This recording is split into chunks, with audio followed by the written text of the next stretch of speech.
RK நகர் இடைத்தேர்தலில் இந்திய communist கட்சியின் சார்பில் போட்டியிடும் வேட்பாளர் ஓரிரு நாளில் அறிவிக்கப்படுவார் என கட்சி தெரிவித்துள்ளது. மார்க்சிஸ்ட் கம்யூனிஸ்ட் கட்சியின் தமிழ் மாநில செயலாளர் ஜி ராமகிருஷ்ணனுடனான சந்திப்பிற்கு பின் செய்தியாளர்களை சந்தித்த இந்திய கம்யூனிஸ்ட் கட்சியின் மாநில செயலாளர் முத்தரசன், ஆர்கே நகர் சட்டப்பேரவை தொகுதி இடைத்தேர்தலில் இந்திய கம்யூனிஸ்ட் கட்சி போட்டியிடும் என்றார். ஒரு சில தினங்களில் நடைபெறும் கட்சியின் செயற்குழு கூட்டத்தில் வேட்பாளர் தேர்ந்தெடுக்கப்படுவார் என்று அவர் கூறினார். இந்த தேர்தலில் இந்திய கம்யூனிஸ்ட் கட்சிக்கு மார்க்சிஸ்ட் ஆதரவு அளிக்கும் என்றும் அக்கட்சியின் மாநில செயலாளர் ஜி ராமகிருஷ்ணன் அப்போது தெரிவித்தார்.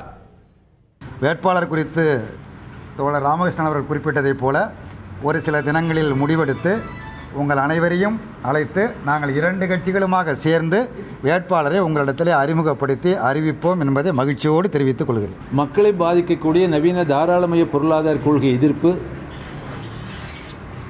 மதவெறி ஊட்டி மக்களை பிளவுபடுத்தக்கூடிய வகுப்புவாத எதிர்ப்பு, கரையான்போல் அரித்து வரக்கூடிய ஊழல் எதிர்ப்பு, சமூக கொடுமை எதிர்ப்பு என்ற 4 பிரச்சனைகளை முன்வைத்து 2 கட்சிகளும் தேர்தலை நாங்கள் சந்திக்கிறோம்.